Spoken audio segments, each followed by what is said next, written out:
제가 이번 여름에 우리 주일학교 수련회를 같이 참석하고 함께 시간을 같이 좀 보냈습니다. 특별히 중고등부 우리 청소년 주일학교 수련회 때는 제가 가서 강의도 하고 또 강의 끝난 다음에 아이들과 신앙에 관련된 여러 가지 질문들을 좀 받았습니다. 그래서 아이들에게 이제 질문을 받고 답을 하는데 그런 생각이 들었어요. 참 집에서는 맨날 게임만 하고 맨날 말도 안 듣고 아무 생각 없이 사는 것 같은데 그런 자리 가서 신앙에 대해서 묻고 답하니까 여러 가지 진지한 질문들이 있더라고요. 신앙에 대해서 평소에 고민하고 알고 싶었던 많은 질문들을 받았던 기억이 있습니다. 그 중에 하나가 뭐였냐면 심판에 대한 질문이었어요. 좀 질문을 적어서 이렇게 앞에 냈는데 이런 질문이 있었습니다. 하나님은 이상한 분 같아요. 사랑의 하나님이라고 하면서 왜 그렇게 심판을 좋아하세요? 인간이 죄를 지을 때 짓지 못하도록 막지 않고 왜 죄를 지은 다음에 심판하려 하시나요? 심판의 하나님에 대해서 궁금한 거죠. 분명 성경은 사랑의 하나님이라고 이야기하셨는데 왜 사랑의 하나님이 그렇게 심판을 좋아하느냐는 거예요. 왜 성경에는 그렇게 심판에 대한 이야기가 많냐는 거죠. 사실 그렇습니다. 사랑과 공의, 사랑과 심판, 사랑과 분노, 정말 하나님은 사랑이라고 말하는데 왜 이렇게 분노하신 하나님, 심판하신 하나님, 인간을 벌하신 하나님에 대한 이야기가 성경에 많냐는 거죠. 왜 이렇게 하나님은 이중적이냐는 거예요. 이 부분에 대해서 많은 사람들이 궁금해하고 또 질문하는 경우들이 많습니다. 그러면 이 사랑과 심판 그리고 사랑과 분노에 대해서 우리는 어떻게 이해할 수 있을까요? 어떻게 바라봐야 될까요? 영화 이야기로부터 좀 시작하면 좋을 것 같습니다. 미랑이란 영화를 아마 여러분들이 보신 적이 있을 거예요. 보진 못해도 아마 들어는 보셨을 겁니다. 이 영화가 상영된 다음에 굉장히 많은 이슈가 되었어요. 특별히 어떤 이슈가 됐냐면 이 영화가 말하는 기독교, 이 영화가 상영된 다음에 많은 사람들이 기독교와 기독교의 용서관에 대해서 비판하고 손가락질을 했습니다. 봐라, 기독교인들이 이렇다. 그럼 왜 이 영화가 끝난 다음에 많은 사람들이 기독교에 대해서 비판했을까요? 이 영화의 내용은 이런 겁니다. 여자 주인공이 나와요. 이 여자 주인공에게는 사랑하는 어린 딸이 있습니다. 그런데 이 사랑하는 어린 딸이 흉악범에 의해서 살해를 당해요. 끔찍한 일이죠. 그래서 이 살해범은 감옥에 보내집니다.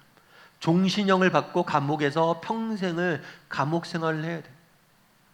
사랑하는 딸을 잃어버린 이후에, 죽은 이후에 이 여주인공이 신앙을 갖게 됩니다. 그리고 믿음 안에서 자라가게 돼요. 그래서 정말 나를 위해서 예수님께서 죽으셨는데 그 용서의 은혜를 깨닫고 우리 딸을 살인한 이 살인마를 내가 용서해야겠다, 이런 결심을 합니다.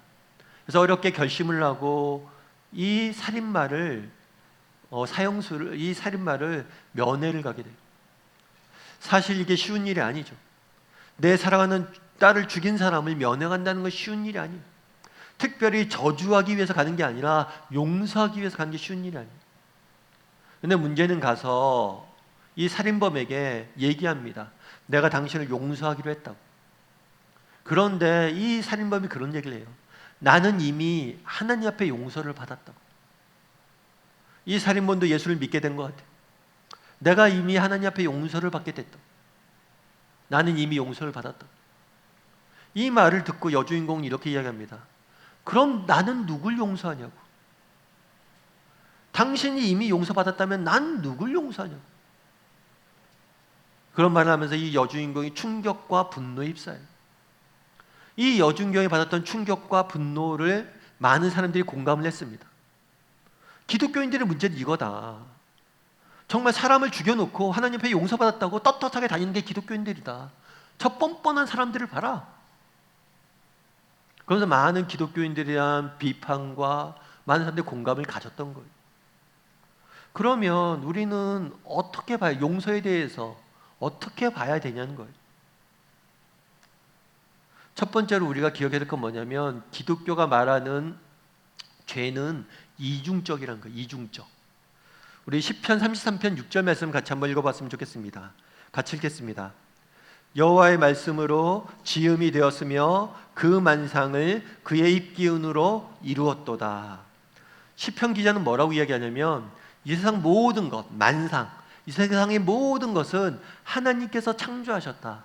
하나님께서 말씀으로, 입술로 말씀하셔서 지으셨다라고 이야기합니다. 이 세상의 모든 자연세계뿐만 아니라 우리 인간 한 사람 한 사람은 누구의 작품이라고 이야기하는 거예요? 하나님의 작품이다 라고 말하는 겁니다. 예를 들면 이런 예를 들 수 있겠죠. 성경 우리가 하나님의 작품이라고 이야기합니다. 여러분들이 박물관에 갔어요. 박물관에 가면 여러 가지 작품들이 있습니다. 예술 작품들이 있어요. 그런데 여러분들이 의도적으로 특정 예술 작품을 손상을 시켰어요. 어떤 그림을 찢었어요.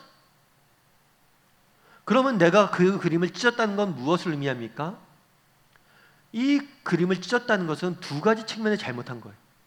어떤 측면이냐면 첫 번째로 이 그림을 소유한 사람, 이 그림의 주인인 사람한테 잘못한 거예요. 동시에 뭐냐면 이 그림의 작가에 대한 모욕이기도 합니다. 작품을 손상시키는 것은 소유주뿐만 아니라 작가에 대한 모독이기도 해요. 마찬가지입니다. 이 세상 모든 만물을 하나님께서 창조하셨어요. 따라서 우리가 다른 사람에 대해서 인격을 모욕한다거나 그들을 미워한다거나 그에게 해를 끼치는 것은 그 사람에게 뿐만 아니라 그 분을 지으신 하나님에게 대한 범죄이기도 합니다. 따라서 우리 믿는 사람들은 훨씬 더 다른 사람들에게 잘해야 돼요. 왜요? 이거는 사람과의 문제가 아니에요. 우린 사람뿐만 아니라 하나님에 대한 문제이기도 합니다. 따라서 죄는 이중적이에요. 반대로 이야기하면 용서도 이중적입니다. 우리가 누군가에게 잘못을 했다면 우리는 두 가지 측면에서 용서를 받아야 돼요. 그 사람에게도 용서를 받아야 되고 또한 하나님에게도 용서를 받아야 돼요. 둘 중에 어느 한 가지만 강조하는 것은 잘못된 거예요. 아마 이 영화 속에 나온 사형수의 모습은 잘못된 신앙관이에요. 정말 내가 하나님에게 용서를 구했다면 사람에게도 진심으로 용서를 구해야 돼요.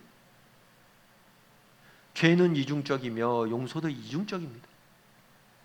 그리고 또 한 가지 우리가 기억할 것이 있어요. 이 영화에서 알 수 있는 게 뭐냐? 죄는 대가를 지불하지 않고 용서할 수 없다는 거예요. 죄는 대가를 지불하지 않고 용서할 수 없다는 거예요. 많은 사람들이 이 미랑이라는 영화를 보고 분노했습니다. 왜 분노했어요? 왜 분노했냐는 거예요. 이 분노의 이면에는 어떤 생각이냐면 죄인은 죄의 대가를 지불해야 된다는 생각이 있는 거예요.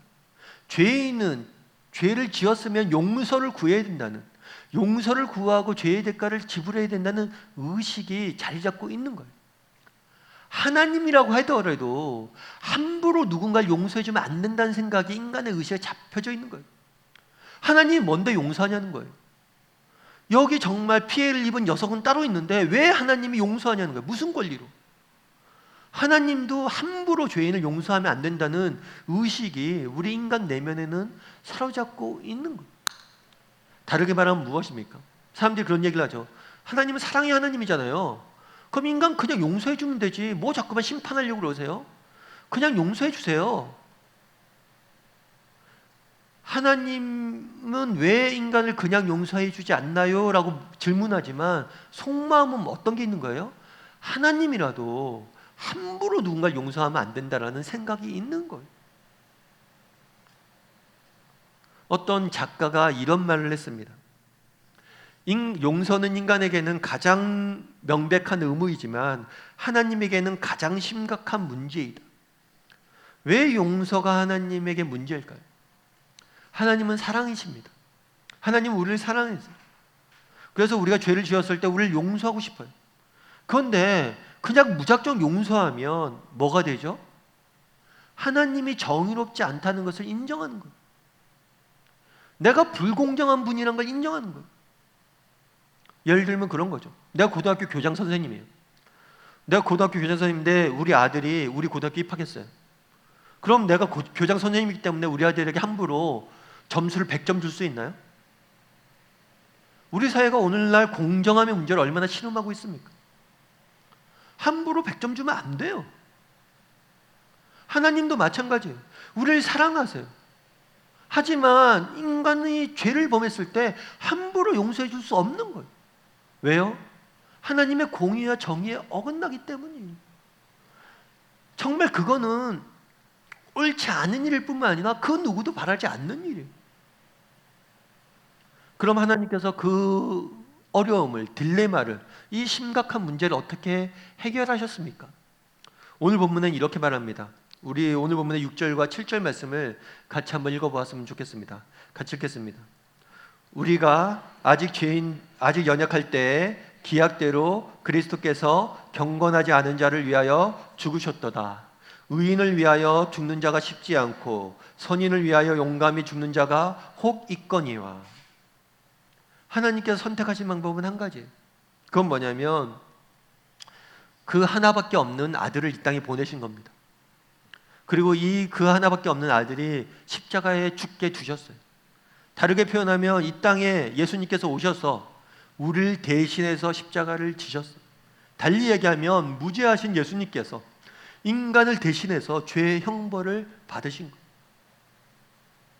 죄인은 아무런 대가 없이 그냥 용서해 줄 수 없습니다. 누군가가 이 죄값을 치러야 돼요. 이 죄값을 누가 치렀냐면 무죄하신 예수님께서 치르신 거예요.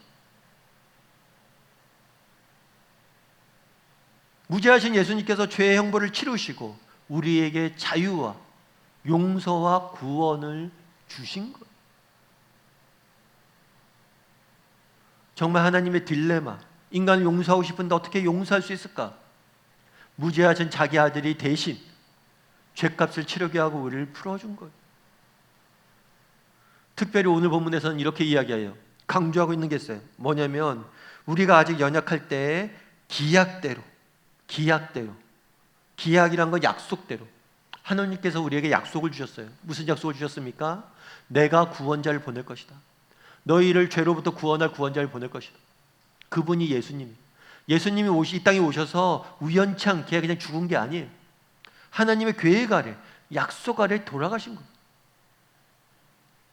뿐만 아니라 뭐라고 얘기하냐면 계속해서 강조하는 게 뭐냐면 우리가 아직 연약할 때 그리스도께서 경건하지 않은 자를 위해서 죽었다. 이 경건하지 않은 자라는 표현은 뭐냐면 죄인이라는 의미예요. 죄인을 위해서 죽었다는 거예요. 그러면서 한마디를 더 붙여요. 뭐라고 덧붙이냐면 의인을 위하여 죽는 자가 쉽지 않고 선인을 위하여 용감히 죽는 자가 혹 있거니와. 저도 청소년 시절 때 여러 가지 기독교에 대한 의문과 질문들을 가지고 있었던 것 같아요. 제 친구 한 명이 있는데 제 친구가 늘 얘기했던 게 그런 거예요. 하나님의 사랑이 굉장히 숭고하고 특별하다고 그러는데 왜 하나님 사랑만 진짜 사랑이고 인간의 사랑은 사랑이 아니냐. 정말 인간도 진심으로 서로를 사랑할 수 있고 자녀를 위해서도 희생하고 애쓰는 부모가 얼마나 많냐. 그런 어머니의 사랑도 하나님 사랑 못지않게 숭고한 거 아니냐. 맞죠?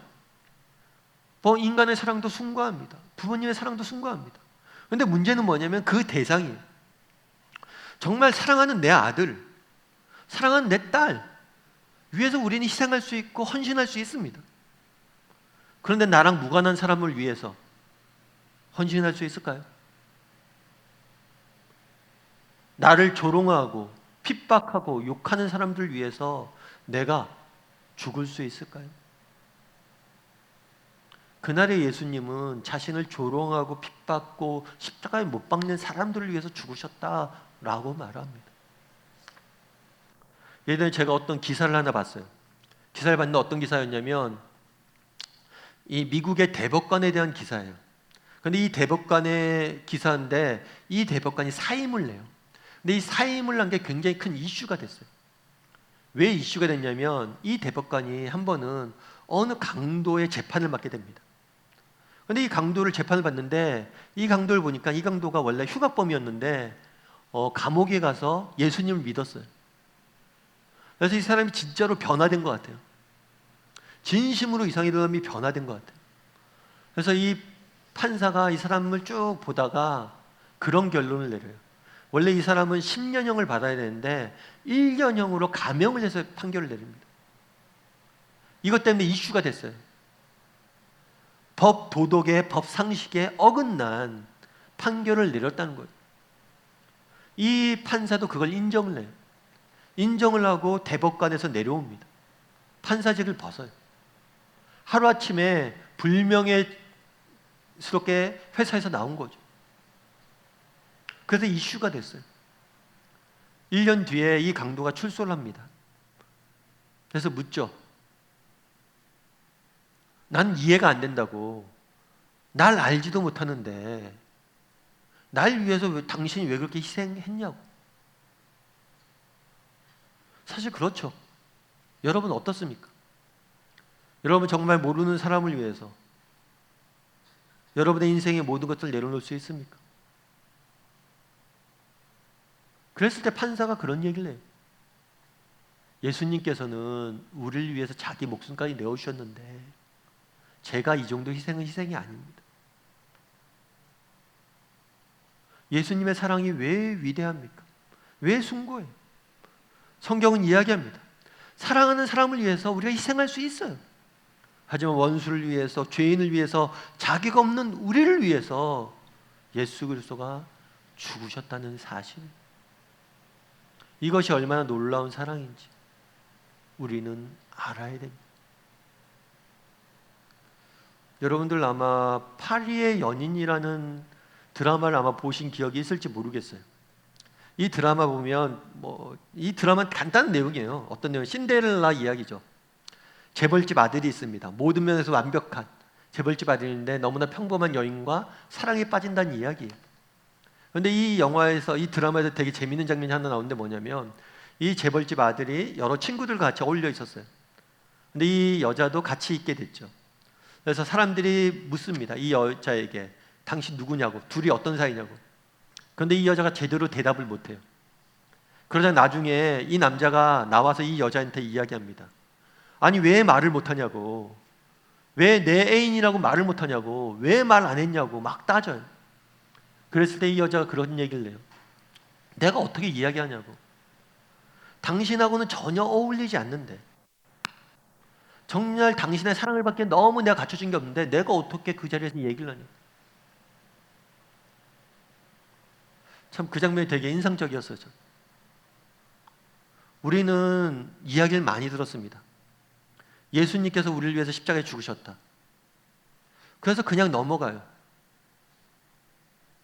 그런데 사실 우리 역시 그렇게 이야기해야 되지 않습니까? 우리가 그 많은 사랑을 받을 자격이 없는 사람들입니다. 아니 당신이 우리를 위해서 왜 죽습니까? 이렇게 말해야 정상이에요. 그런데 우리는 더 이상 예수님이 우리를 위해서 죽으셨다고 해도 별다른 감동이 없습니다. 바라기는 예수님께서 우리를 위해서 죽으셨다는 것이 얼마나 큰 사랑인지, 얼마나 큰 희생이 따른 것이죠. 다르게 표현하면 예수님께서 죽기까지 우리를 사랑하신다는 사실에 대해서 다시 한번 묵상할 수 있었으면 좋겠어요. 사람들은 이야기합니다. 하나님이 심판을 좋아하신다고. 하나님이 정말 심판을 좋아하시면 죄인인 우리를 심판하시면 그만이에요. 그런데 예수님께서, 하나님께서는 그 아들, 독생하신 아들을 정말 당신을 조롱하고 욕하는 사람들을 위해서 대신 죽게 만드셨어요. 엘리 엘리 라마 사박다니, 예수님은 십자가 위에서 나를 왜 버리셨습니까? 라고 얘기했고, 하나님은 고개를 돌리시고 그를 죽음의 틀로 내어 모셨어요. 왜요? 사랑하시기 때문에. 우리 하나님은 심판을 좋아하시는 분이 아니십니다. 우리를 사랑하시는 분입니다. 그럼 왜 하나님은 우리를 사랑하심에도 불구하고 심판하실까요? 우리를 사랑하심에도 불구하고 심판하는 게 아니라 우리를 사랑하기 때문에 심판하시는 거예요. 사람들은 어떻게 사랑의 하나님이 인간에게 분노하고 심판하냐고 이야기합니다. 그렇지가 않아요. 사랑함에도 불구하고 분노하시는 게 아니라 사랑하기 때문에 분노하시는 거예요. 다시 영화의 이야기를 해보죠. 미랑 영화에서 많은 사람들이 분노했습니다. 왜 많은 사람들이 분노했을까요? 왜 여자 주인공 분노했습니까? 자기의 사랑하는 딸, 하나밖에 없는 딸이 죽었기 때문에. 정말 이 땅을 살다 보면 우리가 여러 가지 피해를 받을 때가 있죠. 사실 이 땅을 살다 보면 여러 가지 서로 피해주고 상처주고 그런 순간들이 있어요. 그래서 어떤 거는 용서를 잘 할 수 있습니다. 아, 그래, 이 정도 손은 내가 용서하지. 괜찮아 넘어갈 수 있어. 하지만 넘어갈 수 없는 문제들이 있어요. 그건 뭡니까? 정말 내가 사랑하는 사람, 정말 그 사람을 해를 끼치고 그 사람을 다치게 하고 그 사람을 무너뜨릴 때 우리는 가만히 있지 않습니다. 사람들은 분노해요. 왜요? 왜 분노해요? 사랑하기 때문에 분노하는 거예요. 정말 사랑하는 사람이 정말 누군가에 의해서 다치려고 하는데 가만히 있는다면 그것은 사랑이 아니에요.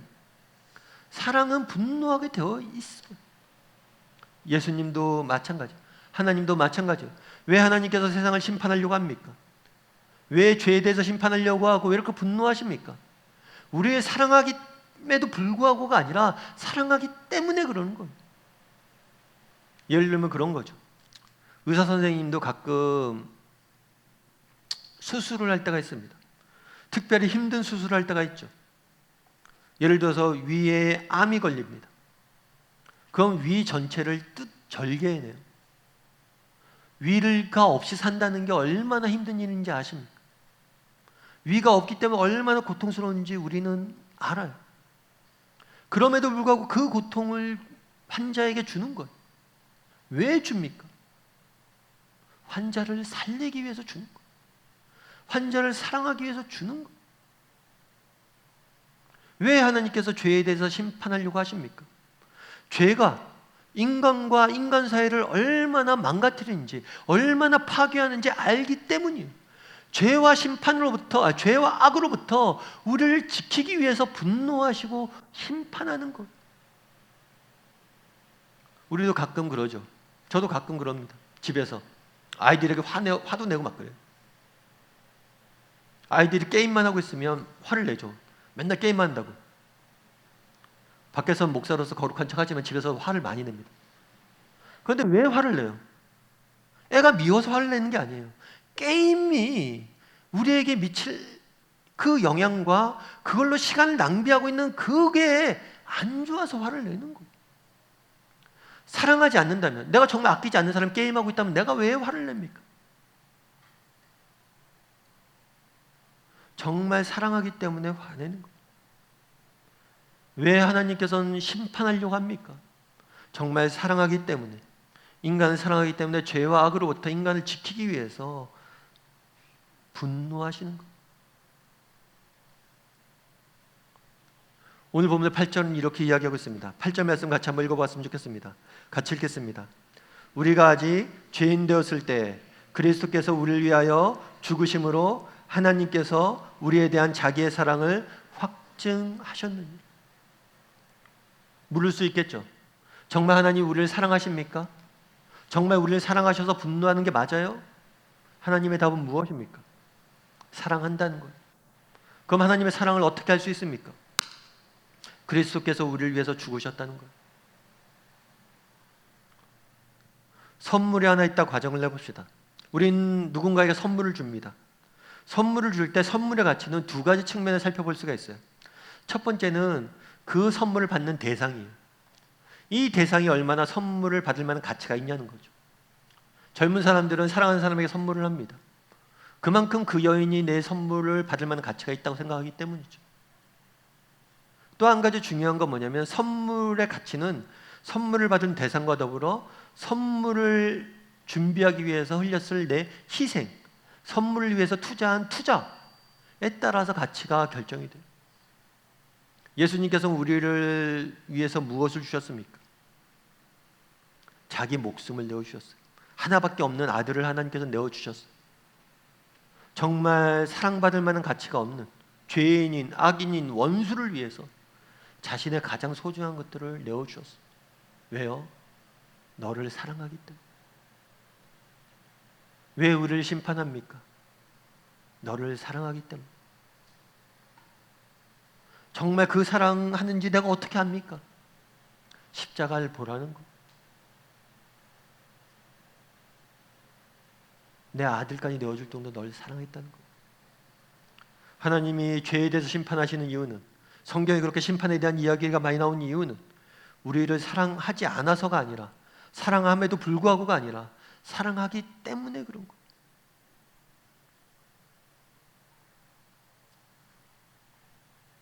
갈라디아서 6장 7절 말씀 같이 한번 읽어봤으면 좋겠습니다. 갈라디아서 6장 7절 말씀 같이 읽겠습니다.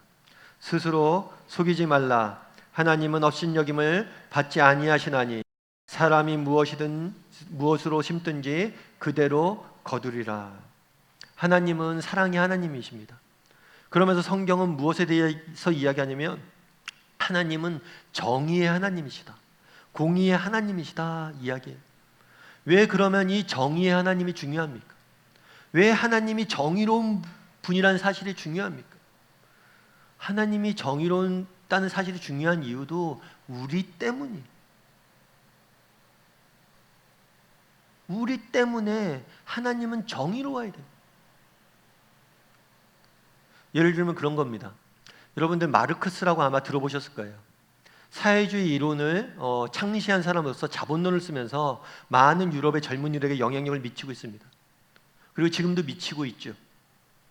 그런데 마르크스가 뭐라고 얘기했냐면 종교는 민중의 아편이다 라고 이야기했어요. 왜 종교를 민중의 아편이라고 얘기했냐면 종교는, 특별히 기독교는 내세를 이야기한다는 거예요. 다음 세계를 이야기하다 보니까 사람들에게 내세만 바라보게 하고 현세를 바라보지 못하게 한다는 거예요. 내세를 강조하다 보니까 현세에서 존재하는 부조리나 부당함이나 억압이나 이런 것들의 모든 걸 순응하게 만든다는 거예요. 마치 마약처럼, 지금의 고통을 마취제처럼 잠시 잊게 만든다는 거예요. 그래서 수능적으로 만들고, 그렇게 해서 기득권 집단이 이 세계를 지배하는데 더 원활하게 만드는 하나의 이데올로기에 지나지 않는다. 그래서 종교는 없어져야 된다라고 이야기한 거예요. 그런데 실제로 그렇냐는 거예요. 오늘 성경은 뭐라고 이야기합니까? 사람이 무엇이든지 뿌린 대로 거둘 것이다. 내가 정말 열심히 살면 분명히 하나님께서는 그 모든 걸 거두게 할 것이다 라는 믿음이 있는 사람과, 에휴 내가 열심히 살아도 뭐 특별한 게 있겠어? 운 좋으면 잘 되겠지만 운 나쁘면 안 되는 거지, 이렇게 생각하는 사람과 누가 더 열심히 살겠어? 정말 공의의 하나님, 정의의 하나님이 존재한다는 사실을 믿는 사람과 하나님이 없다고 생각하는 사람과 누가 더 선을 위해서 열심히 살겠냐는 거예요. 어쩌면 진짜 우리 사회를 악하게 만드는 게 무엇이냐면, 진짜 우리 사회의 민중의 아편이 뭐냐면 한 번 죽으면 그만이라는 생각일지 몰라요.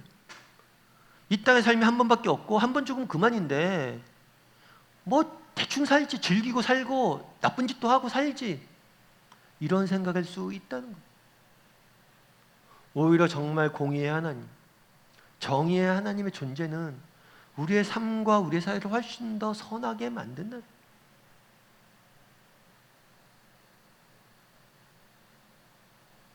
성경은 무엇이라고 말합니까? 하나님은 우리를 사랑하세요.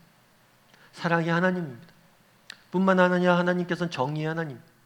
다르게 표현하면 하나님께서는 무엇이든지 뿌린 대로 거두게 하시는 분이세요. 제가 아는 목사님이 한 분 계십니다.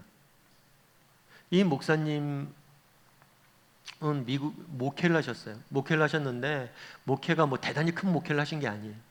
그냥 100명도 안 되는 적은 교회에 이렇게 섬기면서 평생을 사셨어요. 그런데 이 목사님은 이 목회를 좀 더 잘하고 교회를 좀 더 잘 섬기기 위해서 한 번은 40일 금식기도를 하러 가셨어요. 40일 금식기도를 하러 가셨는데 금식기도 하다가 죽으셨어요. 이제 사모님이 이제 어린 자녀들과 함께 홀로 남으신 거죠.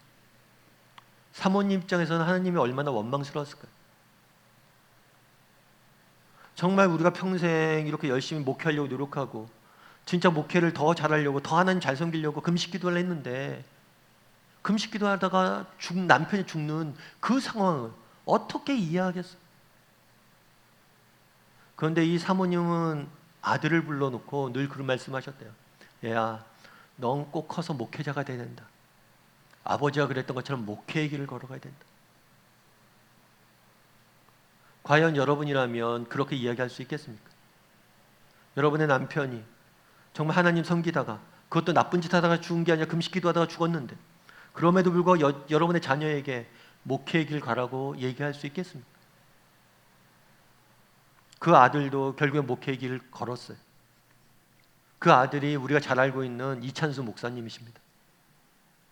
분당 우리 교회 담임하고 계시고 지금 한국교회 선한 영향력들을 미치고 계시죠. 누가 이찬수 목사님의 지금의 모습을 보면 그 아버지가 했던 기도가 헛된 것이라고 이야기할 수 있겠습니까? 그 아버지가 눈물 흘리며 기도했고 그 어머니가 그렇게 수고해서 땀 흘려 기도했던 것들이 다 사라졌다고 누가 이야기할 수 있겠습니까? 우리 하나님은 어떤 하나님입니까? 심은 대로 거두게 하시는 분이세요. 다 거두게 하시는 분이세요.